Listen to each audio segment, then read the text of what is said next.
জুলাই 2024 আওয়ামী লীগ বনাম জুলাই 2025 বিএনপি।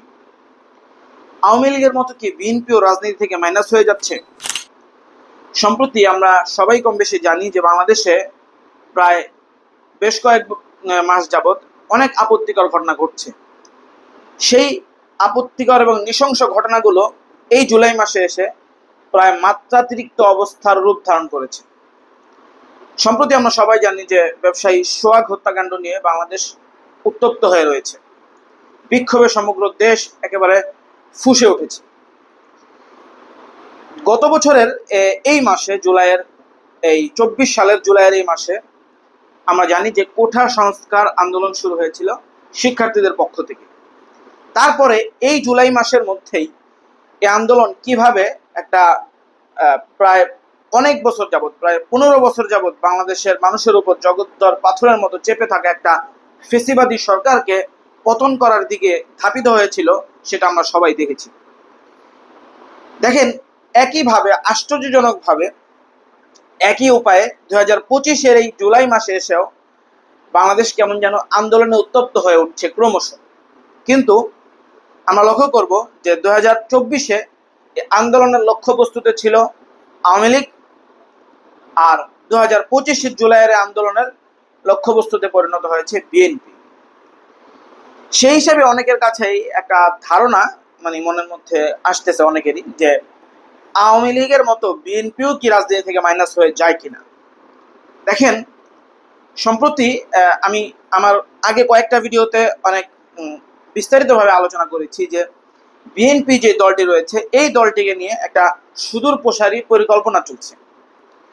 এই দলটিকে যেন মানুষের কাছে জনমানুষের কাছে একেবারে অস্তিত্বহীন করে দেওয়া যায়, এই দলটিকে যেন একেবারে তাদের যে ইমেজ, সেই ইমেজকে একেবারে কিভাবে নষ্ট করে দেওয়া যায়, এরকম একটা চক্রান্ত একটা মহলের পক্ষ থেকে 5ই আগস্টের পর থেকে পরিচালনা করা হচ্ছে।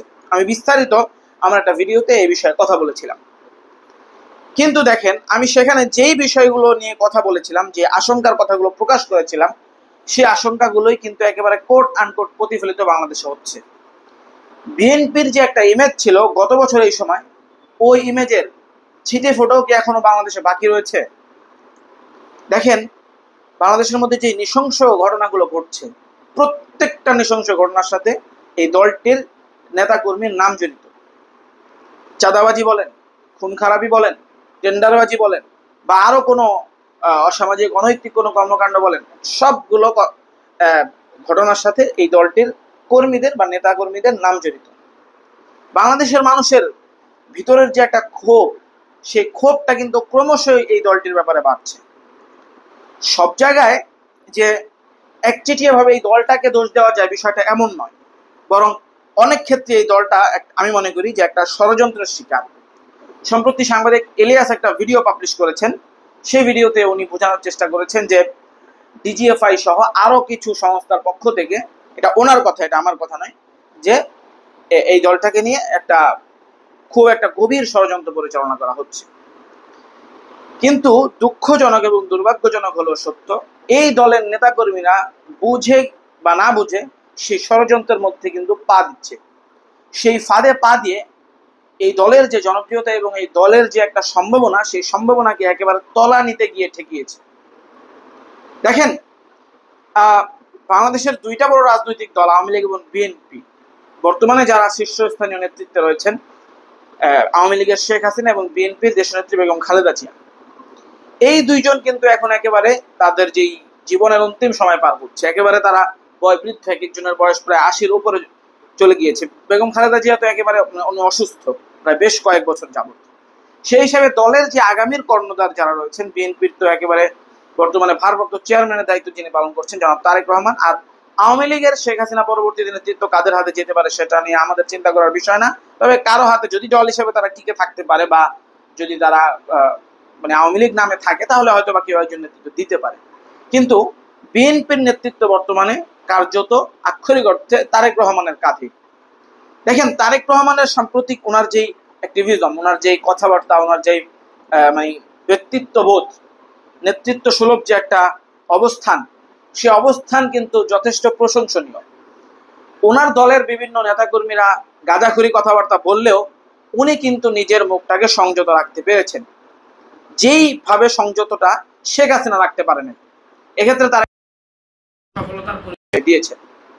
উনি ওনার বক্তব্য থেকে শুরু করে ওনার অ্যাপ্রোচ, ওনার দিক নির্দেশনা, প্রত্যেকটা বিষয়ে উনি একটা মার্জিত একটা ব্যক্তির বা একজন নেতার পরিচয় দিয়ে আসছেন।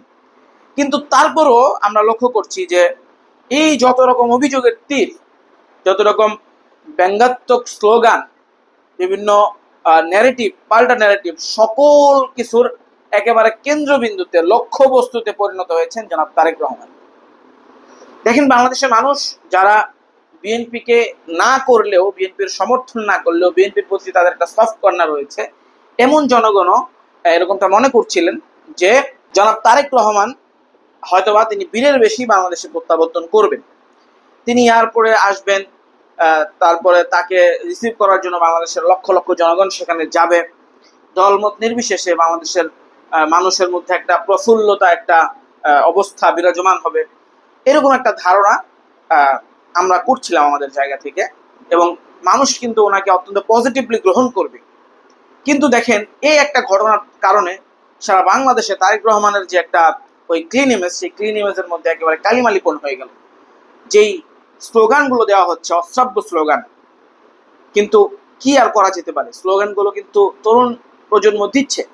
দেখেন, খুব মানে বয়স্ক বা পরিণত কোনো মানুষ যে স্লোগানগুলো দিচ্ছে বা এগুলো নিয়ে তারা মাতামাতি করছে এরকম না। স্লোগানগুলো কারা দিচ্ছে? যারা বুকের তাজা রক্ত দিয়ে শেখ হাসিনার পতন করিয়েছিল সেই তরুণ প্রজন্ম, সেই জেনজিই কিন্তু এই স্লোগানগুলো দিচ্ছে। এবং যে একটা মানে ক্ষোভ বিএনপির প্রতি, শেখ হাসিনার প্রতি যে একটা ক্ষোভ শুরু হয়েছিল জুলাইয়ের মধ্যবর্তী স্থানে এসে, যখন সে বেফাঁস কথাবার্তা বলা শুরু করেছিল। রাজাকারের বাচ্চা ওবায়দুল কাদের সাহেব বলেছিলেন যে এই আন্দোলনকারীদের জন্য তো ছাত্রলীগই যথেষ্ট, এই ধরনের মানে রাজনৈতিক শিষ্টাচার বহির্ভূত এবং অশ্রাব্য অশালীন কথাবার্তা যখন মানে আওয়ামী লীগের শীর্ষ নেতৃবৃন্দের মুখ থেকে আসা শুরু করেছিল, ঠিক ওই সময়টায় এই তরুণ প্রজন্মের যে একটা অবস্থা হয়েছিল, যে একটা ঘৃণাবোধের জায়গা থেকে তারা একেবারে মানে মানে আন্দোলনে ঝাঁপিয়ে পড়েছিল, তাদের যে একটা চোখে মুখে যে বারুদ, যে একটা আগুন, যে একটা আক্রোশ আওয়ামী লীগের প্রতি তরুণ প্রজন্মে দেখিয়েছিল, সেই একই রকম আগুন কিন্তু বিএনপির প্রতি তারা দেখানো শুরু করেছে।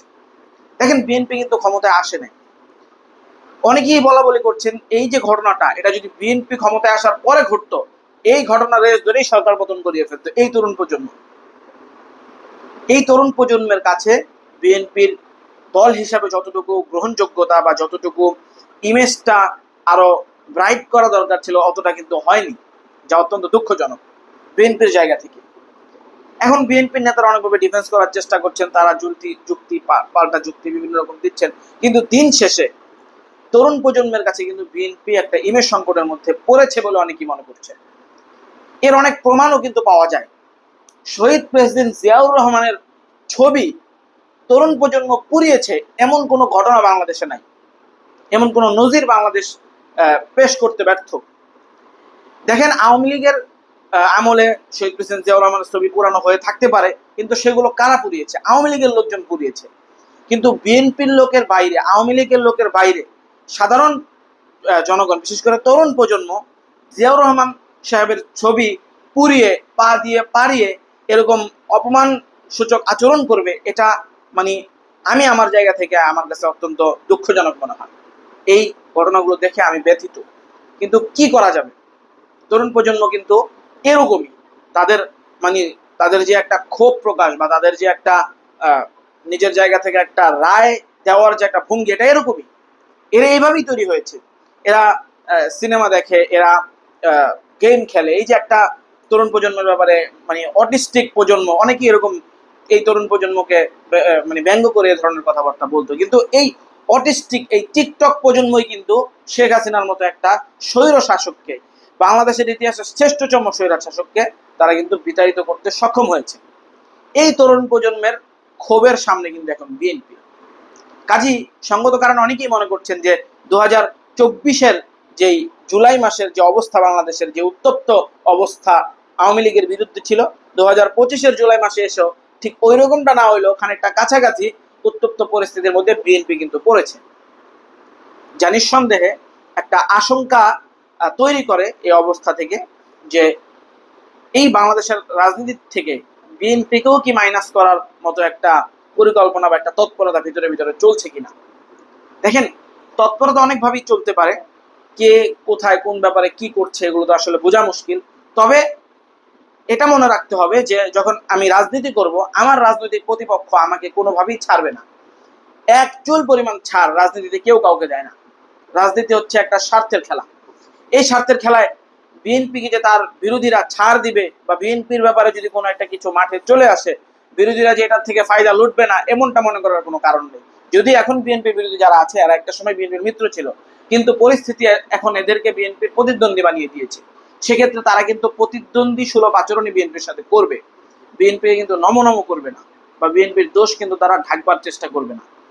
অতএব সবকিছু বিবেচনা করে, সবকিছু মাথায় রেখেই বিএনপিকে অত্যন্ত খুব কৌশলের সাথে, অত্যন্ত বিচক্ষণতার সাথে, অত্যন্ত ভেবে চিনতে সামনে আগে বাড়তে হবে। অন্যথায় এ ধরনের বিভিন্ন ঘটনা তৈরি করে, বিভিন্ন রকম পরিস্থিতি তৈরি করে বিএনপিকে বাংলাদেশের রাজনীতি থেকে মাইনাস করার যে তৎপরতা অনেকেই আশঙ্কা করছেন, সেই তৎপরতা কিন্তু আরো ত্বরান্বিত হবে।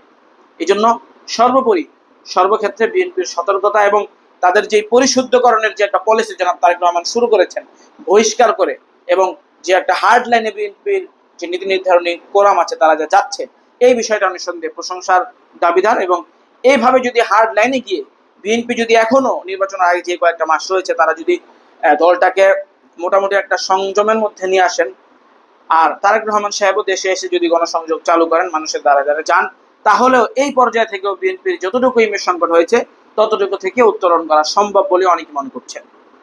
যাই হোক, আল্লাহ তাআলা আমাদের সর্বক্ষেত্রে সকল ধরনের ফিতনা ফাসাদ এবং অনিষ্ট থেকে আমাদেরকে রক্ষা করেন এবং দেশের জন্য অবদান রাখার তৌফিক দান করেন। আমিন ইয়া রাব্বাল আলামিন।